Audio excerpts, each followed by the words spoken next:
American high school running history is full of phenoms.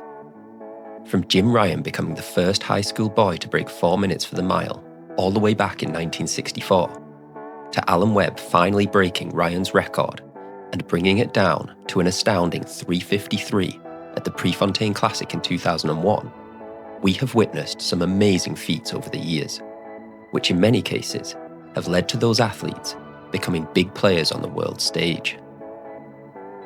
But going into the 2026 season, we have a very rare situation in front of us. For possibly the first time ever, we have two athletes competing in high school who were so good that they are genuine contenders for the title of greatest high school runner of all time. In Quincy Wilson, the 400-meter star, and Cooper Lutkenhaus, the 800-meter ace, we have two athletes who could define the next 10 years of American track. Throughout this video, we are going to break down which of these two phenoms is likely to finish high school with the best case for being the greatest high school runner of all time. As the older of the two, let's start with Quincy Wilson. Wilson always had a career in athletics as the big goal. He started aged 8, and his parents even relocated from Virginia to Maryland so that he could attend Bullis School, from where his cousin had managed to get a scholarship to run in the NCAA at Oregon. At Bullis, his progression was frightening. He ran 47.77 for the 400 metres as a 14-year-old freshman, before taking nearly 2 seconds off that mark as a 15-year-old at the US Under-20 Championships in 2023, running a staggering 45.87. But Quincy was only just getting started.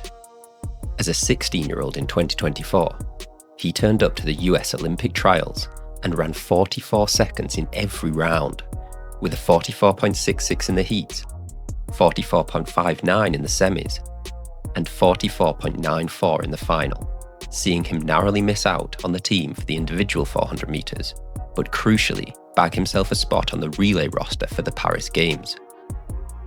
At those Olympics, he would only run in the heats, from which the US qualified despite his subpar 47-second first leg, but the appearance counted towards him also being awarded a gold medal when the US pipped Botswana to the victory in the final, making him the youngest gold medal winner in athletics in Olympic history. Now, 2025 was always going to be a difficult year, as improving on those 2024 accolades would be nigh on impossible, and Quincy did struggle. He finished 5th in the final of the US Indoor Champs, missing out on making the World Indoors team, and had an even more disappointing showing at Outdoors, finishing 4th in his heat to get nowhere near the World Championships team for Tokyo. But he did at least manage to keep his progression going by lowering his personal best to 44.10, and herein lies the danger for how we judge high school phenoms. Inflated expectations means we are quick to jump on their failures, whereas Quincy's 44.10 is in reality best time ever by an under-18 athlete and 38th fastest time by an athlete of any age, making him perhaps the most exciting 400-meter talent the world has ever seen. And so, to his 2026 season. It will certainly be getting off to a fast start. He has already opened his season running 60.56 for an indoors 500 metres to come within 700ths of a second of the high school record in that event, and is set to line up at the New Balance Grand Prix in the 400 metres this coming weekend. With no pressure to make teams this year, and his future already sorted with his decision to commit his college future to Maryland and be supported by New Balance, 2026 could see him focus on chasing times. To be considered as a rival to Ryan as the greatest high school runner of all time, he really needs that 43-second PB to combine with his Olympic relay gold, and in his swan song senior year, there is a real chance he might achieve that. But even if he does achieve it, his position at the top of high school running might not last long. Cooper Lutkenhaus is 1 year younger than Wilson, yet has already run a time more impressive than any of his rivals' marks. His stunning 142.27 to beat American 800-meter record holder Bryce Hoppel and finish second behind former world champion Donovan Brazier at US Champs last year was objectively the greatest single performance by a 16-year-old in any track event ever. The challenge for Lutkenhaus now is to turn that one great performance into consistently great performances over the next 2 years. And if he can do that, establishing himself ahead of Wilson and Ryan in the all-time high school rankings is a very real possibility. It certainly looks like he has the potential to do so. His father, George, was a state runner-up over 800 metres in high school, and brother Andrew finished third at Nike Outdoor Nationals in 2023. Cooper certainly has the genes to succeed, and proved that as soon as he stepped onto a track in high school. He won the Texas Class 5A title as a freshman, running 1:49, before going on to set the national high school freshman record with a 1:47.58 later in 2024. When 2025 rolled around, he put in amazing performance after amazing performance, foreshadowing what was to come at US Champs in the summer. He ran 1:46.86 at the Millrose Games to set the indoor high school record in February, lowered that time to 1:46.45 to set the outdoor record at the Brooks Invitational, then ran 1:45 for the first time at Nike Outdoor Nationals.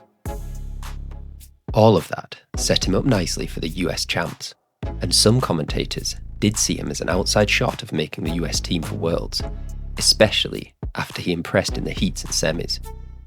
But nothing prepared us for what we would see in Eugene.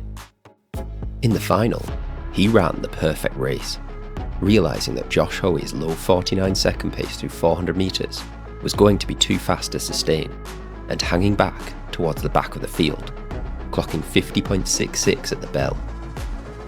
Hoey, Miller, Hopple and Brazier continued to accelerate in the third 200 metres, opening a gap to Lutkenhaus, who looked like he was fighting it out for 6th place. But as the others tired approaching the final bend, Lutkenhaus came on strong. He hammered around the bend, closing the gap to the leaders before throwing down a scintillating 12.48 final 100 metres, comfortably the fastest in the field, to storm past Miller, Hoey and Hopple and book his place on the plane to Tokyo. The implications of this performance were huge. As recently as 2023, this would have been the fastest time run in the world that year, and placed him 19th on the all-time list. By making it to Tokyo, he also became the youngest American to ever compete at a world championship, and although he was eliminated in the heats there, it was hardly a disappointment, considering performance at major championships in the 800 metres is very much about being able to peak at the right time. After a long high school season, where he started setting records in February, it was always going to be a big ask to compete with the best in the world in September. Which all means I'm super excited to see Lutkenhaus in 2026 and 2027. He has already broken all the high school records he needs to, and can therefore spend his junior and senior years focusing on becoming competitive on the world stage. We will see this process start at Millrose on the 1st of February, when he lines up against Will Sumner and Isaiah Jewett in the 600 metres, who currently occupy spots 4 and 5 on the indoor 600 metre all-time list. There is a very real possibility that Lutkenhaus can compete with these guys. He is certainly the athlete with the most potential, and we could therefore see him begin to take his assault on the high school record books into the senior ranks. All of which could become a trend.